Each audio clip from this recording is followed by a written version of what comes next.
जब प्रभु श्री राम भगवान शिव का धनुष तोड़ देते हैं तो इसकी सूचना परशुराम जी को मिलती है और वे क्रोधित होते हुए जनक की सभा में आ धमकते हैं। वहां जब वे राम को भला बुरा कहने लगते हैं तब लक्ष्मण जी से रहा नहीं जाता और वे परशुराम का मजाक उड़ाते हुए उन्हें कटु वचनों में शिक्षा देने लगते हैं। इस संवाद में शील, क्रोध, संयम और वीरता का बखान होता है। बाद में श्री राम लक्ष्मण का क्रोध शांत करते हैं। वाल्मीकि रामायण के बाल्यकांड में यह वर्णन मिलता है। खलबली देखकर जनकपुरी की स्त्रियां व्याकुल हो गई। उसी मौके पर शिवजी के धनुष का टूटना सुनकर भृंगु कुल रूपी कमल के सूर्य परशुराम जी आए। परशुराम जी का भयानक वेश देखकर सब राजा भय से व्याकुल हो उठे और पिता सहित अपना नाम कह कहकर सब दंडवत प्रणाम करने लगे। जिस कारण सब राजा आए थे, राजा जनक ने वे सब समाचार कह सुनाए। जनक के वचन सुनकर परशुराम जी ने फिर दूसरी ओर देखा तो धनुष के टुकड़े पृथ्वी पर पड़े हुए दिखे।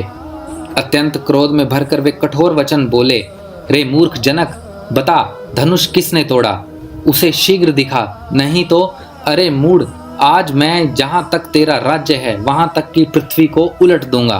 तब श्री रामचंद्र जी सब लोगों को भयभीत देखकर और सीता जी को डरी हुई जानकर बोले। उनके हृदय में ना कुछ हर्ष था ना विषाद। हे नाथ, शिवजी के धनुष तोड़ने वाला आपका कोई दास ही होगा। क्या आज्ञा है, मुझसे क्यों नहीं कहते?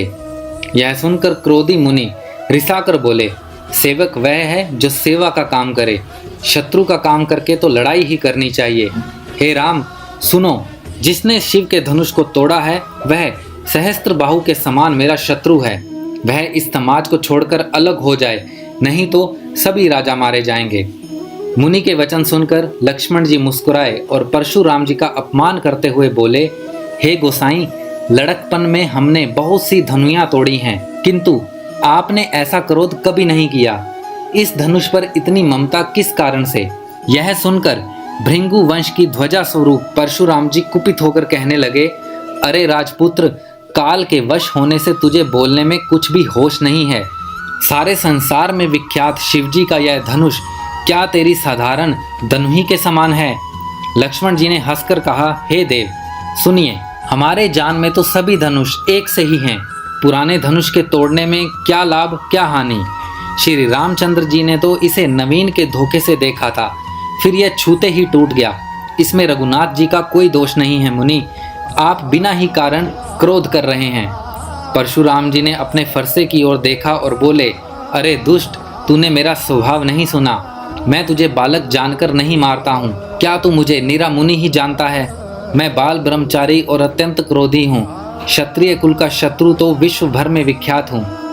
लक्ष्मण जी हंसकर कोमल वाणी से बोले, मुनीश्वर, आप तो अपने को बड़ा भारी योद्धा समझते हैं। बार बार मुझे कुल्हाड़ी दिखाते हैं, फूंक से पहाड़ उड़ाना चाहते हैं। यह कोई कुम्हड़े की बतिया नहीं है जो तर्जनी उंगली को देखते ही मर जाती है। कुठार और धनुष बाण देखकर ही मैंने कुछ अभिमान सहित कहा था। भृंगु वंशी समझकर और यज्ञोपवीत देखकर तो जो कुछ आप कहते हैं उसे मैं क्रोध को रोककर सह लेता हूँ। देवता, ब्रह्मांड, भगवान के भक्त और गो, इन पर हमारे कुल में वीरता नहीं दिखाई जाती, क्योंकि इन्हें मारने से पाप लगता है और इनसे हार जाने पर अपकीर्ति होती है। इसलिए आप मारें तो भी आपके पैर ही पड़ना चाहिए। आपका एक एक वचन ही करोड़ों वज्रों के समान है। धनुष बाण और कुठार तो आप व्यर्थ ही धारण करते हैं। धनुष बाण और कुठार को देखकर मैंने कुछ अनुचित कहा हो तो उसे हे धीर महामुनि क्षमा कीजिए। यह सुनकर परशुराम क्रोध के साथ गंभीर वाणी से बोले, हे विश्वामित्र, सुनो, यह बालक बड़ा कुबुद्धि और कुटिल है। काल के वश होकर यह अपने कुल का घातक बन रहा है। यह सूर्यवंश रूपी पूर्ण चंद्र का कलंक है। यह बिल्कुल उदंड, मूर्ख और निडर है। अभी क्षण भर में यह काल का ग्रास हो जाएगा। मैं पुकार कर कह देता हूँ, फिर मुझे दोष नहीं देना। यदि तुम इसे बचाना चाहते हो तो हमारा प्रताप, बल और क्रोध बताकर इसे मना कर दो। लक्ष्मण जी ने कहा, हे मुनि, आपका सुयश आपके रहते दूसरा कौन वर्णन कर सकता है? आपने अपने ही मुंह से अपनी करनी अनेकों बार बहुत प्रकार से वर्णन की है। इतने पर भी संतोष ना हुआ हो तो फिर कुछ और भी कह डालिए। क्रोध रोककर असहा दुख मत सहिए। आप वीरता का व्रत धारण करने वाले, धैर्यवान और शोभ रहित हैं। गाली देते शोभा नहीं पाते। शूरवीर तो युद्ध में करनी करते हैं, कहकर अपने को नहीं जताते। शत्रु को युद्ध में उपस्थित पाकर कायर ही अपने प्रताप की ढींग मारते हैं। आप तो मानो काल को हाँक लगाकर बार बार उसे मेरे लिए बुलाते हैं। लक्ष्मण जी के कठोर वचन सुनते ही परशुराम जी ने अपने भयानक फरसे को सुधार कर हाथ में ले लिया और बोले, अब लोग मुझे दोष ना दें। यह कड़ुआ बोलने वाला बालक मारे जाने के ही योग्य है। इसे बालक देखकर मैंने बहुत बचाया, पर अब यह सचमुच मरने को ही आ गया है। विश्वामित्र जी ने कहा, अपराध क्षमा कीजिए। बालकों के दोष और गुण को साधु लोग नहीं गिनते। परशुराम बोले, तीखी धार का कुठार, मैं दया रहित और क्रोधी और यह गुरुद्रोही और अपराधी मेरे सामने उत्तर दे रहा है। इतने पर भी मैं इसे बिना मारे छोड़ रहा हूँ। सो हे विश्वामित्र, केवल तुम्हारे प्रेम से, नहीं तो इसे इस कठोर कुठार से काटकर थोड़े ही परिश्रम से गुरु से उऋण हो जाता। यह सुनकर लक्ष्मण जी ने कहा, हे मुनि, आपके शील को कौन नहीं जानता, वह संसार भर में प्रसिद्ध है। आप माता पिता के ऋण से तो अच्छी तरह मुक्त हो गए, अब गुरु का ऋण रह गया है। बहुत दिन बीत गए हैं, इससे ब्याज भी बहुत बढ़ गया होगा। अब किसी हिसाब किताब करने वाले को बुला लीजिए तो मैं तुरंत थैली खोलकर दे दूं। लक्ष्मण जी के वचन सुनकर परशुराम जी ने कुठार संभाला। सारी सभा हाय हाय करके पुकार उठी। लक्ष्मण जी ने कहा, हे भृंगु श्रेष्ठ, आप मुझे फरसा दिखा रहे हैं, पर हे राजाओं के शत्रु, मैं ब्राह्मण समझाकर बचा रहा हूँ, अन्यथा आपको कभी रणधीर बलवान वीर नहीं मिले हैं। हे ब्राह्मण देवता, आप घर में ही बड़े हैं। लक्ष्मण जी के उत्तर से, जो आहुति के समान थे, परशुराम जी के क्रोध रूपी अग्नि को बढ़ते देखकर रघुकुल के सूर्य श्री रामचंद्र जी जल के समान वचन बोले, हे नाथ, बालक पर कृपा कीजिए। इस सीधे और दूध मुँहे बच्चे पर क्रोध न कीजिए।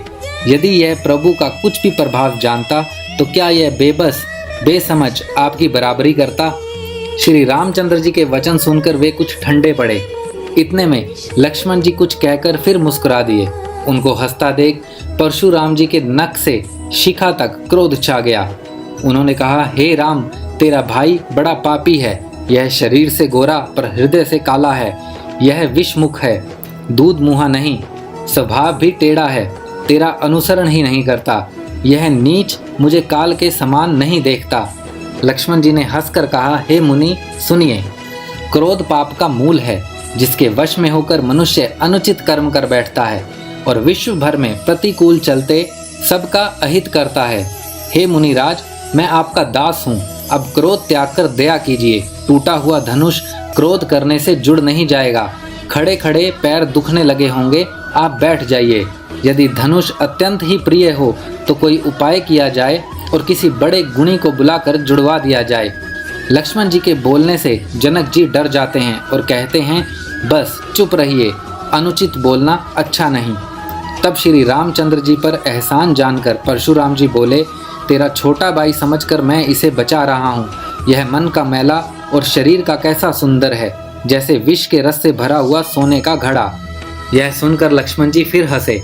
तब श्री रामचंद्र जी ने तिरछी नज़र से उनकी ओर देखा, जिससे लक्ष्मण जी सकुचाकर विपरीत बोलना छोड़कर गुरु विश्वामित्र जी के पास चले गए। बाद में श्री रामचंद्र जी और परशुराम जी में बहुत बहस होती है और अंत में श्री राम जी उनके क्रोध को शांत करते हैं। तब परशुराम जी ने कहा, हे राम, हे लक्ष्मीपति, धनुष को हाथ में लीजिए और इसे खींचिए, जिससे मेरा संदेह मिट जाए। परशुराम जी धनुष देने लगे, तब वह आप ही चल गया। तब परशुराम जी के मन में बड़ा आश्चर्य हुआ। उन्होंने श्री राम जी का प्रभाव जाना। उनका शरीर पुलकित और प्रफुल्लित हो गया।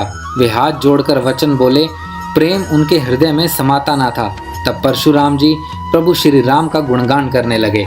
तो दोस्तों, ये थी हमारी आज की जानकारी। उम्मीद करते हैं आपको बहुत पसंद आई होगी।